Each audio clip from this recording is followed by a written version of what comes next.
Good morning my dear students, कैसे हो आप सभी। स्वागत है आप सबका टी विद केमिस्ट्री के ऑनलाइन प्लेटफॉर्म पर। जीओसी का एक बहुत ही प्यारा सा सेशन लेके मैं आप लोग के लिए आ चुका हूं। और बेसिकली आप इसको सेशन ना कहें, इसको आप एक क्वेश्चन सेशन कहें तो ज्यादा बेटर रहेगा। तो आइए, मैं कुछ चुनिंदा सवाल आज आप लोगों के लिए आया हुआ हूँ और इन सारे क्वेश्चंस को आज मैं सॉल्व करूंगा और कोशिश करूंगा कि जीओसी जो है वो आपको प्रॉपर समझ में आए। मैंने कुछ जो है लेवल वाइज क्वेश्चन सेलेक्ट किया आप लोगों के लिए, मेरे ख्याल से 60 क्वेश्चन के करीब मैंने सेलेक्ट किए हैं। तो आज उसमें से हम लोग यहाँ पे 12-15 क्वेश्चन लेके आ चुके हैं, जो कि आज हम लोग पहले वीडियो में डील करने वाले हैं। तो आइए चलिए शुरुआत करते हैं सबसे पहले सवाल के साथ। तो जो सबसे पहला सवाल आप लोग को स्क्रीन पे दिख रहा होगा, उसमें पूछ रहा है, ये आपको एक स्ट्रक्चर दिया हुआ है और इसमें पूछ रहा है number of 2 degree hydrogen atom. देखने में सवाल बहुत ही ज्यादा सिंपल लग रहा होगा, पर मैं आपको कुछ चीजें बताता हूं। पहली बात तो आप लोग को क्वेश्चन अटेम्प्ट करते समय सबसे पहले आपको क्वेश्चन पढ़ना है कि बेसिकली क्वेश्चन में पूछ क्या रहा है। तो यहां पर पूछा हुआ है 2 डिग्री हाइड्रोजन एटम।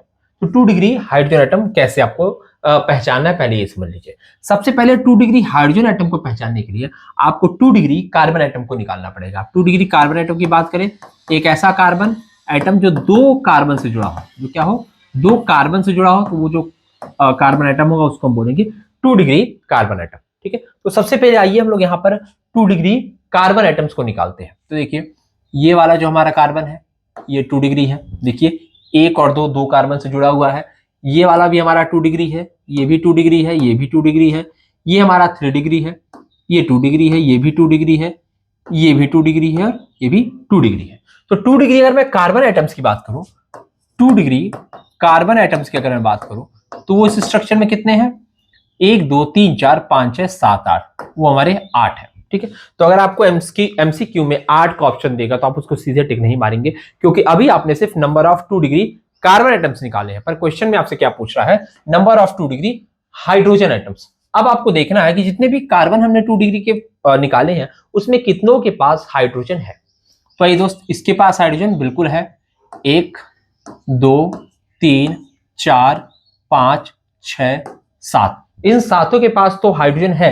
लेकिन ये जहां पर Cl लगा हुआ है, जहां पर Cl सब्स्टिट्यूटेड है, इस कार्बन के पास एक भी हाइड्रोजन प्रेजेंट नहीं है। ठीक है, तो अगर आप जल्दीबाजी में सिर्फ नंबर ऑफ कार्बन एटम्स निकाल के क्वेश्चन को सॉल्व करते तो आंसर आपका 8 आता। लेकिन अगर 2 डिग्री हाइड्रोजन एटम्स को निकाला जाए तो वो इस क्वेश्चन के हिसाब से कितना आएगा, 7। और यही आपका क्या हो जाएगा दोस्तों, इस प्यारे से क्वेश्चन का आंसर। आसान था ना। चलिए नोट कर लीजिए इसको। चलिए, काफी ही आसान सा क्वेश्चन था, तो बढ़ते हैं अपने अगले सवाल की ओर। तो अगला सवाल देखिए, ये रहा आपकी स्क्रीन के ऊपर। आपको रिलेशन निकालना है बॉन्ड लेंथ ए और बी, यानी ये ए बॉन्ड है जो कार्बन ऑक्सीजन के बीच का बॉन्ड है, और ये बी भी कार्बन और ऑक्सीजन के बीच का ही बॉन्ड है। ठीक है, इन दोनों बॉन्ड में क्या रिलेशन होगा। रिलेशन का मेरे कहने का मतलब है कि आप बॉन्ड ए, ये बॉन्ड लेंथ ए, बॉन्ड लेंथ बी, मतलब ए ये बॉन्ड लेंथ है, ये दोनों का क्या बॉन्ड लेंथ बराबर होगा, या फिर क्या बी का बॉन्ड लेंथ ज्यादा होगा ए से, या क्या ए का बॉन्ड लेंथ ज्यादा होगा बी से, या इसमें से कुछ नहीं होने वाला है। चलिए इसको सॉल्व कीजिए। चलिए, तो अगर ये सवाल आपने कर लिया है तो आइए मैं इसे समझाता हूं कि ये सवाल हमारा कैसे होगा। और जिन्होंने कर लिया उनके लिए तो बहुत अच्छी बात है। खैर आगे बढ़ते हैं। अगर इस स्ट्रक्चर को मैं यहां पर बनाऊं, ध्यान से अगर आप देखें तो इस ऑक्सीजन के पास क्या है, लोन पेयर है, लोन पेयर है। और ये जो हमारा बॉन्ड ए है, यहां पर आप देखोगे तो रेजोनेंस की पॉसिबिलिटी, ठीक है, और रेजोनेंस होने की वजह से ये जो हमारा बॉन्ड ए था, यहां पर पार्शियल डबल बॉन्ड कैरेक्टर आ रहा है। क्या है बच्चों, यहां पर पार्शियल डबल बॉन्ड कैरेक्टर। और पार्शियल डबल बॉन्ड कैरेक्टर आने का मतलब है कि बॉन्ड ऑर्डर जो है इसका वो बढ़ चुका है 1 से। लेकिन अगर हम यहां पर देखें ध्यान से, ये जो हमारा बी बॉन्ड है, यहां पर ऑक्सीजन और कार्बन के बीच में कुछ ऐसा नहीं हो रहा है, यानी इस तरफ ये जो बॉन्ड है वो हमेशा सिंगल बॉन्ड कैरेक्टर ही इंटैक्ट किए हैं। ये बॉन्ड हमेशा ही सिंगल बॉन्ड कैरेक्टर इंटैक्ट किए हुए हैं। लेकिन ये जो हमारा ऑक्सीजन है, ये जो कार्बन ऑक्सीजन बॉन्ड है, यहाँ पर ड्यू टू रेजोनेंस या कहें ड्यू टू कॉन्जुगेशन, यहाँ पर क्या हो रहा है, पार्शियल डबल बॉन्ड कैरेक्टर आ रहा है। और आप सबको पता है कि जो सिंगल बॉन्ड होती है, सिंगल बॉन्ड हमेशा लॉन्गर होती है। सिंगल बॉन्ड क्या होती है, सिंगल बॉन्ड हमेशा लॉन्गर होती है डबल बॉन्ड से। किससे होती है लॉन्गर, डबल बॉन्ड से या पार्शियल डबल बॉन्ड से। ठीक है, तो बस सिंपल सी बात है, यहाँ पर सिंगल बॉन्ड आपका क्या है, लॉन्गर है, पूछा क्या है, बॉन्ड लेंथ पूछा है, यानी बी का बॉन्ड लेंथ क्या है, ए से ज्यादा है। क्लियर हो गया दोस्त, क्या ये बात क्लियर हो गई? चलिए लिख लीजिए इसको। चलिए आइए आगे बढ़ते हैं, अगले सवाल की ओर चलते हैं।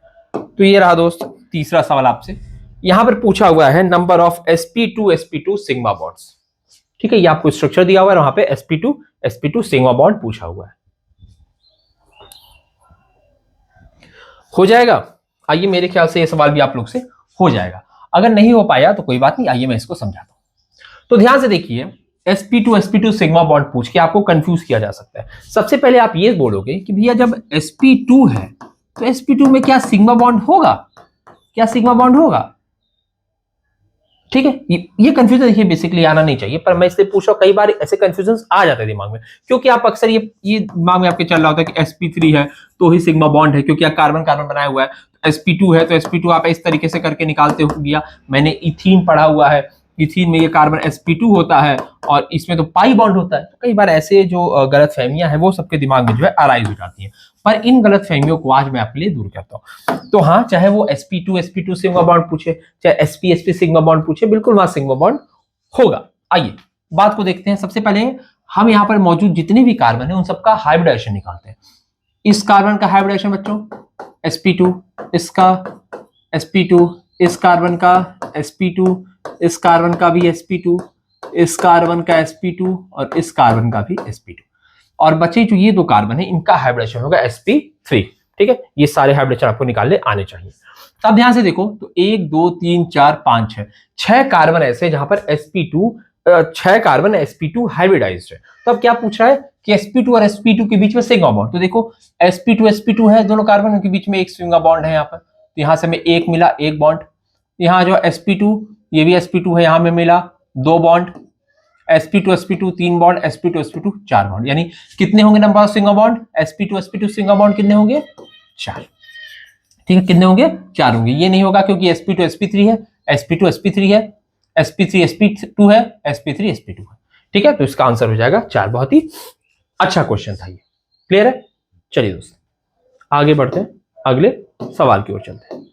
तो ये आप अगला जो सवाल है इसमें आपको 4 स्ट्रक्चर दिए हुए हैं और पूछ रहा है मोस्ट स्टेबल कार्बोकैटायन, सबसे ज्यादा स्टेबल कार्बोकैटायन कौन सा होगा? बताइए, जल्दी बताइए दोस्तों। चलिए दोस्तों, तो क्या ये सवाल आप लोग से हो जाएगा? आइए चलिए इस सवाल को करते हैं। तो यहां पे पूछ रहा बच्चों कि सबसे ज्यादा स्टेबल कार्बोकैटायन कौन सा होगा, most stable carbocation among the given. तो आइए चलिए देखते हैं। सबसे पहले अगर इस कार्बन को देखें, ये यहां पर इस कार्बन को देखें, तो ये कार्बन के पास जो, आप सीधे क्या करो, आप number of alpha hydrogen find out कर लो। ठीक है, number of alpha hydrogen find out कर लो कितने हैं। तो स्टेबिलिटी ऑफ कार्बोकैटायन क्या हो जाएगी? स्टेबिलिटी ऑफ कार्बोकैटायन आप सीधे यहां निकाल सकते हो, directly proportional to number of alpha H. जितने ज्यादा अल्फा एच होंगे उतनी ज्यादा उसकी स्टेबिलिटी होगी उस कार्बोकैटायन की। तो पहले स्ट्रक्चर में देखो बच्चों, अल्फा पोजीशंस पहले देखते हैं। Alpha position, alpha alpha, 2 hydrogen, 2 4 5 6 7, यानी अल्फा हाइड्रोजन कितने हैं? 7 है। पहले स्ट्रक्चर में 7 अल्फा एच है। यहां देखिए 3 4 5, कितने अल्फा एच है? अल्फा एच कितने बच्चों? 5 है। इस स्ट्रक्चर में देखिए ये अल्फा है, अल्फा एच कितने हैं? 1 है। इस स्ट्रक्चर में देखिए नो अल्फा हाइड्रोजन, कोई अल्फा हाइड्रोजन यहां प्रेजेंट नहीं है। ठीक है, इसका मतलब सबसे ज्यादा जो स्टेबल स्ट्रक्चर होगा वो हमारा पहला वाला होगा, क्योंकि नंबर ऑफ अल्फा एच उसमें सबसे ज्यादा है। ठीक है, कोई दिक्कत नहीं है। अल्फा एच से हम लोग सीधे से इसका आंसर निकाल सकते थे। एक और भी तरीका कर सकते थे बच्चों, ये आपका 3 डिग्री है, ये आपका 2 डिग्री है, ये आपका 1 डिग्री है। ठीक है, तो 3 डिग्री हमेशा सबसे ज्यादा स्टेबल होता है। ठीक है, और ये आपका मिथाइल कार्बोकैटायन है, तो उस तरीके से भी निकाल सकते थे। और ये अल्फा एच वाला तो हमेशा सबसे बेहतर तरीका होता है कार्बोकैटायन की स्टेबिलिटी को निकालने का, जब तक कि आपको रेजोनेंस ना देखना हो। ठीक है, यानी कि जब तक आपको कॉन्जुगेशन, रेजोनेंस ये सब ना देखना हो, तो आप अल्फा एच निकालिए और सीधे आंसर है वो निकाल लीजिए। ठीक है दोस्त, ये सवाल हो गया। तो बढ़े हम लोग अगले सवाल की ओर। तो अगला सवाल ये रहा आपकी स्क्रीन के ऊपर। ठीक है, मोस्ट एसिडिक हाइड्रोजन, पता जो ये सर्कल है, ये बता रहा है कि क्या इस मॉलिक्यूल में जो सर्कल हमारा हाइड्रोजन है, क्या यही सबसे ज्यादा एसिडिक होगा? तो यही आपका सवाल है। चलिए दोस्तों, आइए तो इस सवाल को करते हैं। हमें क्या करना है, हमें हर एक मॉलिक्यूल में देखना है कि क्या ये जो सर्कल्ड हाइड्रोजन है यही उनका सबसे एसिडिक हाइड्रोजन है। तो आइए चलिए देखते हैं। तो क्या करेंगे, हम सबसे पहले हाइड्रोजन को निकाल देंगे। हम सबसे पहले क्या करेंगे, सिस्टम से हाइड्रोजन को निकाल देंगे। तो यहाँ पर OH है, यहाँ पर आपका CF3 है, यहाँ पे ऑक्सीजन पे नेगेटिव चार्ज आएगा जैसे ही हाइड्रोजन यहाँ से निकल जाएगा। अब ध्यान से देखिए, ये जो ऑक्सीजन आपका यहाँ पे नेगेटिव चार्ज आ रहा है बच्चों, इधर आइए, यहाँ पे ध्यान से देखिए। तो ये क्या है, CF3 है। CF3 कैसा ग्रुप है, ध्यान से देखेंगे तो ये बहुत अच्छा इलेक्ट्रॉन विड्रॉइंग ग्रुप है। और इलेक्ट्रॉन विड्रॉइंग ग्रुप जब यहाँ से लगा हुआ है तो ये क्या करेगा, इसकी स्टेबिलिटी को इंक्रीज करेगा। ठीक है, वहीं अगर इस हाइड्रोजन को अगर मैं निकाल देता और यहाँ पर अगर नेगेटिव चार्ज मैं बनाता तो ये चार्ज आपका रेजोनेंस में नहीं जा रहा होता, ये चार्ज आपका रेजोनेंस में नहीं जा रहा होता। जबकि यहाँ पर क्या हो रहा है, इलेक्ट्रॉन विड्रॉइंग ग्रुप एक अच्छा -I ग्रुप क्या कर रहा है, इसको स्टेबलाइज कर रहा है। तो हाँ बिल्कुल सही बात है, इन दोनों हाइड्रोजन में से ये वाला हाइड्रोजन जो वो ज्यादा आपका एसिडिक है। क्लियर है? आइए दूसरे केस में बात कर लें। तो दूसरे केस में तो खैर आपको सोचना भी नहीं है, क्योंकि यहाँ पर आपकी एसिड है और यहाँ पे आपका फिनॉल है। तो आप सबको पता है कि एसिड हमेशा जो है ज्यादा एसिडिक होते हैं फिनॉल की तुलना में। फिनॉल नहीं कहेंगे, मतलब यहाँ हाइड्रोक्सिल ग्रुप आपका, ये हाइड्रोक्सिल ग्रुप बैठा है, फिनॉल ये स्ट्रक्चर नहीं, हाइड्रोक्सिल ग्रुप है। हाइड्रोक्सिल ग्रुप है और यहाँ पे आपका कार्बोक्सिल ग्रुप है। तो कार्बोक्सिल ग्रुप जो है हमेशा आपका ज्यादा स्टेबल होता है हाइड्रोक्सिल ग्रुप की तुलना में। कारण क्या होता है बच्चों? कारण ये होता है कि ध्यान से देखिए, जैसे यहाँ से H निकलेगा तुरंत यहाँ पर क्या होगा, तुरंत यहाँ पर रेजोनेंस स्टेबलाइजेशन या फिर यहाँ क्या है, तुरंत कॉन्जुगेशन होने लगेगा और ये स्ट्रक्चर हमारा स्टेबल हो जाएगा। तो बिल्कुल सही बात है, यहाँ पर भी यही जो हाइड्रोजन है वो ज्यादा एसिडिक है। इसका मतलब इसका आंसर तो खैर ऑल होने वाला है, ऑल ही इसका आंसर होगा, ऑल ही इसका आंसर होगा। अब वो कैसे होगा, तीसरे को देखिए। देखिए जैसे ही यहाँ से हाइड्रोजन निकलता है बच्चों, जैसे ही यहाँ से हाइड्रोजन जो है वो निकल जाएगा, तुरंत ये जो स्ट्रक्चर है ये आपका ऐसे चेंज हो जाने वाला है, ये स्ट्रक्चर आपका ऐसे चेंज हो जाने वाला है। अब ध्यान से देखिए, अगर हम इस सिस्टम की बात करें, अगर हम यहां से इस सिस्टम की, इतने सिस्टम की बस बात करें, तो यहां पर 1 2 3 4 5 नंबर ऑफ ये जो पाई इलेक्ट्रॉन्स कितने हो रहे हैं, 10 हो रहे हैं। नंबर ऑफ पाई इलेक्ट्रॉन्स कितने हो रहे हैं, 10 हो रहे हैं। और सब कॉन्जुगेशन में देखिए डबल क्या बोला, pi sigma lone pair, sorry ये आपका नेगेटिव चार्ज सिग्मा। तो यहाँ पे क्या कॉन्जुगेशन है, पूरे मॉलिक्यूल जो आपका कॉन्जुगेशन में जा रहा है। ठीक है, कॉन्जुगेशन में जा रहा है, नंबर ऑफ पाई इलेक्ट्रॉन 10 है, हकल रूल फॉलो कर रहा है। तो ये आपका कंपाउंड कैसा हो जा रहा है, एरोमेटिक हो जा रहा है। और चूंकि ये एरोमेटिक हो रहा है इस मतलब हाइड्रोजन के निकलने से, तो इसका मतलब है कि ये हाइड्रोजन भी एसिडिक होगा और आसानी से वो सिस्टम को छोड़ के चला जाएगा। इसका मतलब इसका आंसर क्या हो जाएगा बच्चों, ऑल। सारे के सारे जो आपके एसिडिक हाइड्रोजन है with in the given molecule. Clear हो गया इसको?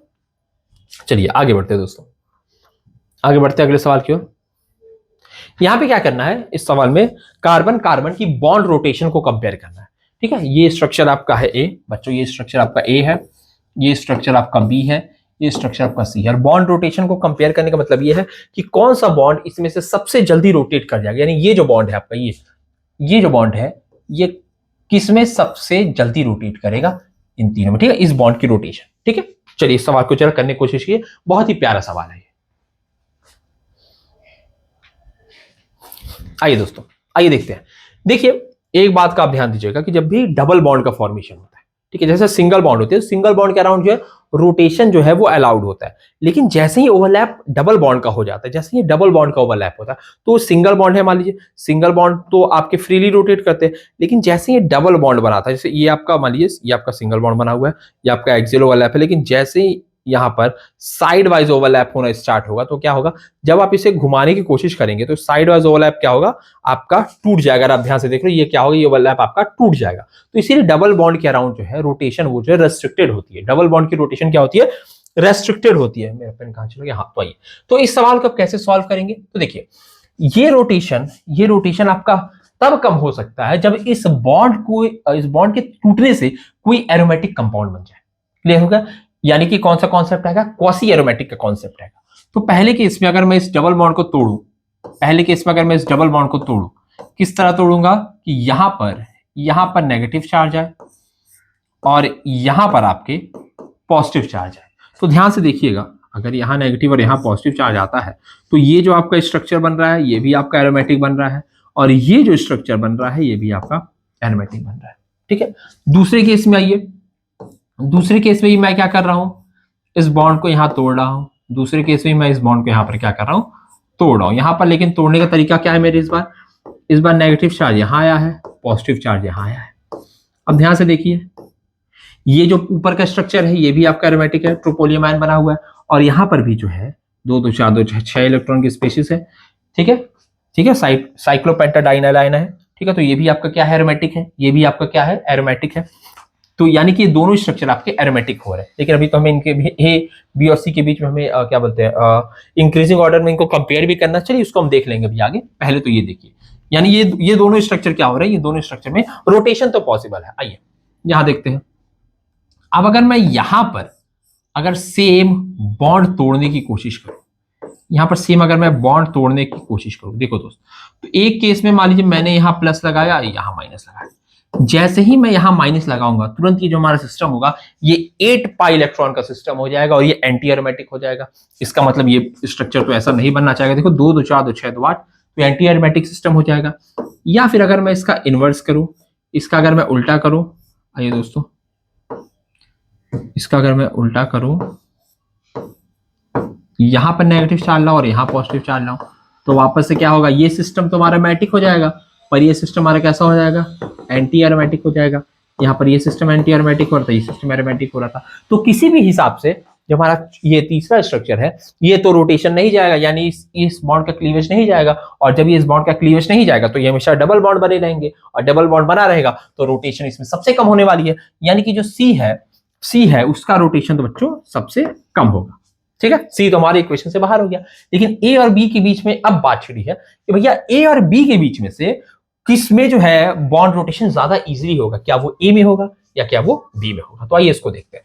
तो अगर हम इस चीज को निकालना हो तो हम इस चीज को कंपेयर करेंगे नंबर ऑफ रेजोनेटिंग स्ट्रक्चर्स। तो ध्यान से देखोगे तो जब ये हमारे स्ट्रक्चर बनेगा तो यहाँ पे नंबर ऑफ रेजोनेटिंग स्ट्रक्चर हमें जो है वो ज्यादा मिलने वाले हैं, यानी इन दोनों सिस्टम में हमें नंबर ऑफ रेजोनेटिंग स्ट्रक्चर ज्यादा मिलने वाले हैं। वहीं यहाँ इस सिस्टम में नंबर ऑफ रेजोनेटिंग स्ट्रक्चर्स कम होने वाले हैं। तो भैया नंबर ऑफ रेजोनेटिंग स्ट्रक्चर जितने ज्यादा होंगे स्टेबिलिटी उतनी ही ज्यादा होने वाली है। इसका मतलब इस स्ट्रक्चर की जो स्टेबिलिटी है वो आपको ज्यादा मिलने वाली है। तो ए में बोलना सॉरी, जो हमारा बी है, बी तो यहाँ पर बाजी मार जाएगा, सबसे आगे हो जाएगा, फिर आएगा ए और सबसे लास्ट में आएगा बच्चों सी। और मेरे ख्याल से बहुत ही प्यारा सा क्वेश्चन था। इस सवाल को अगर आप लोगों ने खुद से सॉल्व किया तो कॉन्ग्रेचुलेशंस, और अगर नहीं किया है तो अब आप इस सवाल को बहुत ही आसानी से सॉल्व कर सकते हो। इसको नोट डाउन कर लीजिए।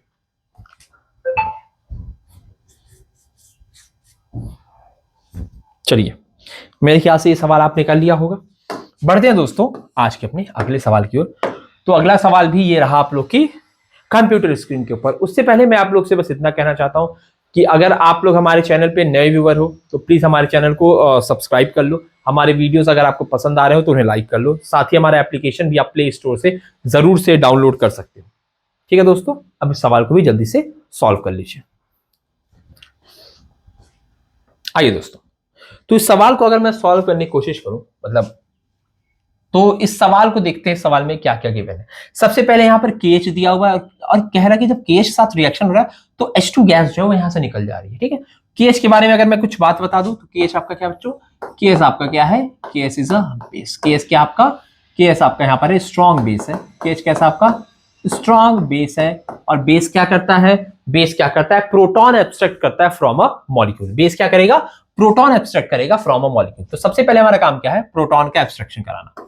आइए दोस्तों, तो प्रोटॉन का एब्स्ट्रैक्शन हुआ कहां से, प्रोटॉन का एब्स्ट्रैक्शन होगा ये हमारा लेबल्ड कार्बन जो है, लेबल्ड कार्बन से हमारा जो है प्रोटॉन निकल जाएगा। प्रोटॉन निकलेगा H प्लस KH। देखो KH में ध्यान से देखना, KH है तो K प्लस और H माइनस है यहाँ से। यही H माइनस क्या करेगा, यहाँ से एक प्रोटॉन को निकाल के H2 को यहाँ से एलिमिनेट कर देगा। तो H2 जब यहाँ से H प्लस निकला तो यहाँ पे कौन सा चार्ज आएगा, नेगेटिव चार्ज आएगा। और नेगेटिव चार्ज आते ही ये जो स्पीशीज हो जाएगी कैसी हो जाएगी, एरोमेटिक। ये स्पीशीज कैसी हो जाएगी, एरोमेटिक हो जाएगी, यानी कि स्टेबल स्पीशीज हो जाएगी। अब ध्यान से देखिए, अब क्या हो सकता है, H2O क्या करेगा, H2O यहाँ पे वापस से एक्ट करेगा ऐसा H प्लस डोनर। यहाँ पे H2O कैसा एक्ट करेगा, ऐसा H प्लस डोनर की तरह एक्ट करेगा। ठीक है, डोनर की तरह एक्ट करेगा। अब क्या हुआ देखिए, H प्लस कहाँ अटैक कर सकता है, इस बात को समझते हैं।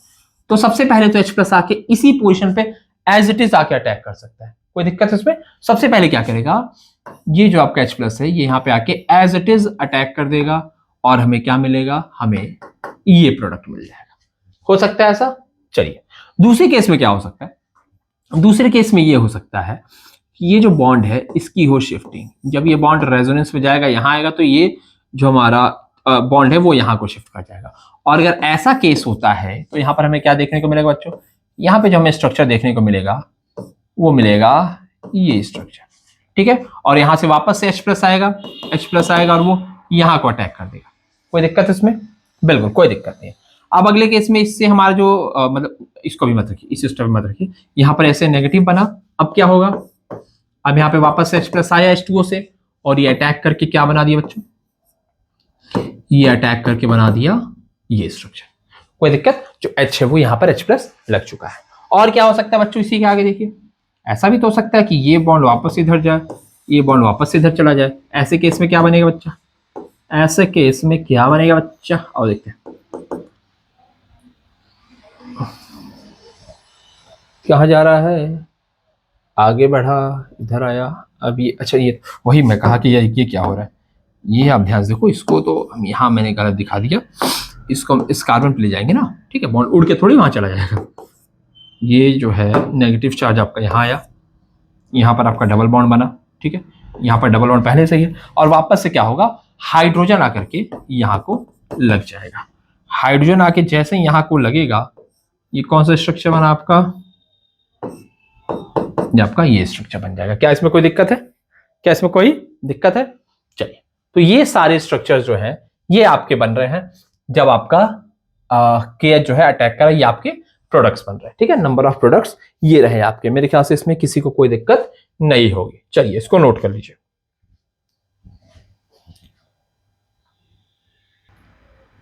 चलिए दोस्तों, तो अब बढ़ते हैं हम लोग अपने अगले सवाल की ओर। आइए, तो भैया ये दिया है आपको अगला सवाल आपकी कंप्यूटर स्क्रीन के ऊपर, दैट इज की increasing order of their acidic strength. 4 molecules आपको दिए हुए हैं। अच्छा, इनकी एसिडिक स्ट्रेंथ का इंक्रीजिंग ऑर्डर बताना, मतलब इनको बेसिकली इंक्रीजिंग ऑर्डर में आपको अरेंज करना है, इनकी एसिडिक स्ट्रेंथ के। तो चलिए, ये सवाल आसान है, इसको फटाक से करने की कोशिश कर लीजिए। आइए, तो अगर इस सवाल को आपको करना है, तो अगर एसिडिक स्ट्रेंथ कभी भी आपको निकालना हो तो बच्चों क्या करो, इस स्ट्रक्चर को दोबारा बनाओ और हाइड्रोजन को है उड़ा दो यहां से। हाइड्रोजन को आइए उड़ा के स्ट्रक्चर को हम बना के दिखाते हैं। हाइड्रोजन यहां से उड़ेगा, ये स्ट्रक्चर आपका बनेगा। इस केस में क्या होगा बच्चों, इस केस में भी आपका जो हाइड्रोजन होगा वो यहां से उड़ेगा, ये स्ट्रक्चर बनेगा। तीसरे केस में भी आपका हाइड्रोजन जो है वो यहां से उड़ेगा, ये स्ट्रक्चर बनेगा। और चौथे केस में जो हाइड्रोजन है वो बच्चों यहां से उड़ेगा और ये स्ट्रक्चर आप लोग का बनेगा। क्लियर है? आइए, तो सिंपल सी बात ये है कि जो नेगेटिव चार्ज बन रहा है ये जितना ज्यादा डीलोकलाइज्ड होगा, जितना ज्यादा डीलोकलाइज्ड होगा, मोर डीलोकलाइज्ड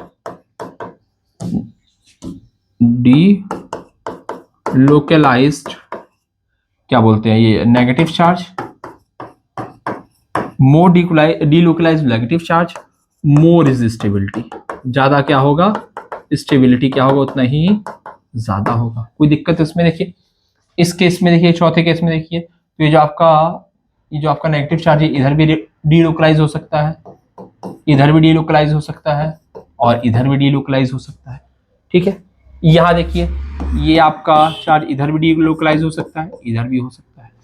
इस केस में ध्यान से देखिएगा कि इस ऑक्सीजन के पास भी लोन पेयर है, तो अगर ये इधर डीलोकलाइजेशन में जा रहा है, जब ये स्पीशीज आपस में डीलोकलाइजेशन में जा रही है, तो ये जो नेगेटिव चार्ज है ये तो एज इट इज यहां पड़ा रह रहा है। यानी यहां पर क्या है, यहां पर जो कॉन्जुगेशन है वो आपका क्रॉस कॉन्जुगेशन है। यहाँ पे देखिए, यहाँ पे दोस्तों यहाँ पे क्रॉस कॉन्जुगेशन है, जिसमें ये नेगेटिव चार्ज जो है आपका वो इन्वॉल्व नहीं हो रहा है।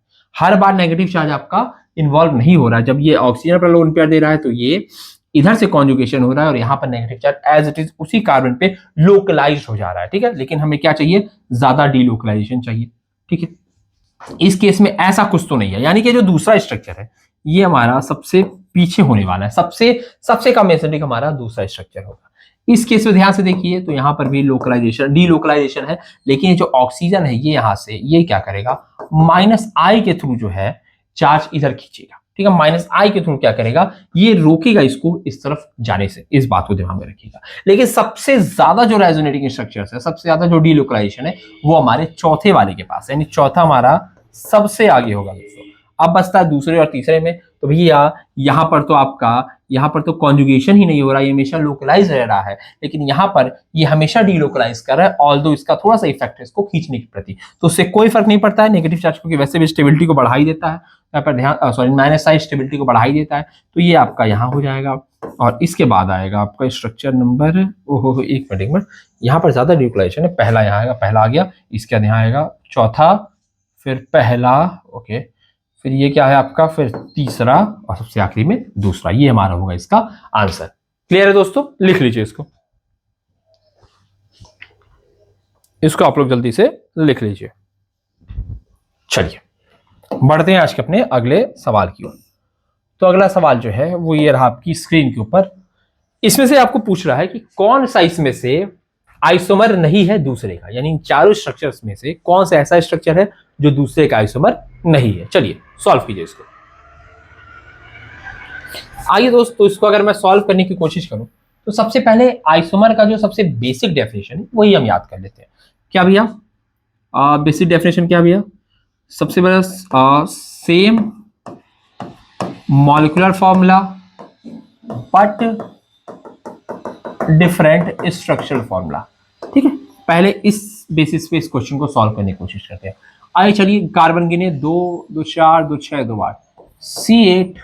हाइड्रोजन गिनते हैं 1 2 3 4 5 6 7 8 9 10 11 12 13 14, C8H14। आइए देखिए 1 2 3 4 5 6 7 8, C8 2 2 4 2 6 7 8 9 10 11 12 13 14, H14। आइए 1 2 3 4 5 6 7 8, C8 2 2 4 2 6 7 8 9 10 11 12 13 14। आइए इसको गिनते हैं 1 2 3 4 5 6 7 8, C8 2 3 4 5 6 7 8 9 10 11 12, C8NH12। क्लियर हो गया, यानी C8H12 यहाँ पे नंबर ऑफ हाइड्रोजन जो है वो सेम नहीं है, बल्कि बाकी तीनों जो हमारे कंपाउंड्स उसमें नंबर ऑफ हाइड्रोजन है वो सेम है। इसका मतलब यही वो कंपाउंड है जो कि दूसरे का आइसोमर नहीं है। क्लियर है, आसान सा सवाल था, नोट कर लीजिए बच्चों इसको आप लोग क्या कीजिए, नोट कर लीजिए। चलिए आसान सवाल था ये, देखने में थोड़ा सा टफ लग रहा होगा, पर ये सवाल काफी ज्यादा आसान था, हम लोगों ने अभी इसको सॉल्व कर लिया। आइए अगले सवाल की ओर बढ़ते हैं। अगला सवाल ये रहा आप लोग की कंप्यूटर स्क्रीन के ऊपर। चलिए दोस्तों इसको सॉल्व कीजिए। यहां पर आपसे सिंपली पूछा जा रहा है कि कौन सा सबसे ज्यादा स्ट्रॉन्गेस्ट ब्रॉन्स्टेड एसिड होगा। फिर वापस से एसिडिटी का सवाल है। आइए चलिए इसको सॉल्व करते हैं। सबसे पहले केस में एनिलीन है, यहाँ पर एनिलीन है, हम H निकाल देते हैं तो हमारा स्ट्रक्चर ये बन जाएगा। दूसरे केस में भी आइए, दूसरे केस में भी क्या करेंगे, हम जो है H निकाल देंगे, हमारा ये स्ट्रक्चर बन जाएगा। तीसरे केस में आइए, तीसरे केस में भी हम H निकाल देंगे, हमारा ये स्ट्रक्चर बन जाएगा। चौथे केस में आइए, चौथे केस में भी हम H निकाल देंगे तो हमारा ये स्ट्रक्चर बन जाएगा। मेरे ख्याल से एकदम चीजें आपकी आंखों के सामने ही है। पहले ध्यान से एक बात को अगर आप देखने की कोशिश करेंगे तो जो ये नाइट्रोजन है, यहाँ पर नाइट्रोजन के पास जो लोन पेयर है, नाइट्रोजन के पास क्या है, अच्छा नहीं उस चीज को छोड़िए, यहाँ पर सीधे देखिए, यहाँ पर जो स्ट्रक्चर बन रहा है, यहाँ पर बन रहा है आपका फिनॉक्साइड आयन। एक ऐसा आयन बन रहा है भैया, फिनॉक्साइड आयन बन रहा है। और फिनॉक्साइड आयन जो होता है ये रेजोनेंस स्टेबलाइज होता है। क्या होता है बच्चों, आपका रेजोनेंस स्टेबलाइज होता है। ठीक है, अब आप कहोगे अब हाँ, तो इस बिना पे ये दोनों तो आपके सिंपल हट जाते हैं क्योंकि यहाँ पर रेजोनेंस नहीं हो रहा है, और चूंकि यहाँ पे एक रेजोनेंस स्टेबलाइज स्ट्रक्चर बन रहा है तो वो ज्यादा बेटर स्ट्रक्चर है। लेकिन अगर यहाँ पर आप देखेंगे तो एक सवाल यहाँ भी उठता है कि सर रेजोनेंस तो जो है वो आपका यहाँ पर भी हो सकता था, इस केस में भी रेजोनेंस हो सकता था। पर ध्यान से आप एक बात और समझने की कोशिश कीजिएगा कि जो ऑक्सीजन है वो ज्यादा इलेक्ट्रोनेगेटिव है in comparison to that of oxygen आपका ज्यादा इलेक्ट्रोनेगेटिव है in comparison to that of nitrogen. तो जो इसका लोन पेयर होगा वो इसके पास ही इंटैक्ट रहना चाहेगा, वो इस ऑक्सीजन के पास ही रहना चाहेगा, वो रिंग में नहीं जाना चाहेगा। लेकिन जो नाइट्रोजन के पास जो पहले से लोन पेयर है बच्चों, ये रिंग के अंदर ज्यादा इजीली जाता है इसकी तुलना में। क्या होता है, ये ज्यादा इजीली जाता है इसकी तुलना में, क्योंकि नाइट्रोजन जो है वो रिलेटिवली लेस इलेक्ट्रोनेगेटिव है in compare to that of oxygen. इस वजह से यहां पर नाइट्रोजन ही पहले क्या कर रहा होगा, रेजोनेंस, इस स्ट्रक्चर को रेजोनेंस स्टेबलाइज कर रहा होगा। लेकिन यहां पर ये जो नेगेटिव चार्ज है ये जाके रेजोनेटिंग स्ट्रक्चर को रेजोनेंस स्टेबलाइज हो रहा है, इस वजह से ये स्ट्रक्चर ज्यादा आपकी स्टेबल हो जाती है इसकी तुलना में। बात समझ में आ गई? इसीलिए यहां पर जो स्ट्रॉन्गेस्ट ब्रॉन्स्टेड एसिड होने वाला है वो हमारा फिनॉल होने वाला है। ठीक है, वो हमारा क्या होने वाला है, फिनॉल होने वाला है। चलिए नोट कर लीजिए दोस्तों इसको। अगर ये सवाल आप लोगों ने नोट कर लिया तो चलते अपने अगले सवाल की ओर। अगला सवाल क्या पूछ रहा है, बहुत ही सिंपल सा सवाल है। यहाँ पे आपसे पूछ रहा है कि कौन सा प्रोडक्ट बनने वाला है, तो चलिए इसको जल्दी से हम लोग बनाते हैं। आइए, अगर मैं इसका प्रोडक्ट बनाऊं तो क्या होगा बच्चों, प्रोडक्ट क्या होगा, प्रोडक्ट होगा बच्चों आपका, प्रोडक्ट होगा आपका यहां से AgBr प्रेसिपिटेट आउट हो जाएगा, AgBr आपका प्रेसिपिटेट आउट हो जाएगा, और यहां पर ये कार्बोकैटायन आपको देखने को मिलने वाला है। अब ये जो आपका सिस्टम है ये कैसा है, ये आपका सिस्टम है एरोमेटिक। ये सिस्टम कैसा है, एरोमेटिक। तो दो सवाल पूछ सकता है, पहला क्या, किसका प्रोडक्ट क्या बनेगा, दूसरा ये जो प्रोडक्ट बन रहा है क्या वो एरोमेटिक होगा या नहीं होगा। तो बिल्कुल ये एरोमेटिक होगा। आइए चलिए अपने अगले सवाल की ओर चलते हैं। तो अगला सवाल ये रहा आपकी स्क्रीन पर, और क्या करना है इसमें, चलिए भैया एसिडिटी ऑर्डर आपको लिखना है। क्या लिखना है आपको, एसिडिटी का ऑर्डर लिखना है। चलिए दोस्तों जल्दी से इस सवाल को कर दीजिए। तो यहाँ पे एसिडिटी का ऑर्डर लिखना है। आइए चलिए, तो इसके एसिडिटी अगर ऑर्डर को कंपेयर किया जाए तो मैंने बोला था जब भी एसिडिटी का ऑर्डर पूछे तो आप क्या करो, हाइड्रोजन को निकाल दो और स्ट्रक्चर क्या करो, स्ट्रक्चर बना के दिखा दो। हाइड्रोजन को निकालो और स्ट्रक्चर बना के दिखाओ।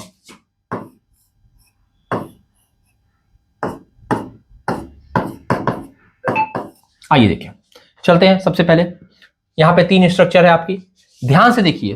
तो जो हमारा ये स्ट्रक्चर है ये एरोमेटिक है, ये भी हमारा स्ट्रक्चर एरोमेटिक है, लेकिन ये जो स्ट्रक्चर बन रहा है ये एंटी एरोमेटिक है। तो किसी जन्म में भी ये क्या होगा, ये इस H+ को देना नहीं चाहेगा, H+ को देना नहीं चाहेगा। इसका मतलब जो स्ट्रक्चर हमारा B है ये सबसे पीछे हो जाएगा।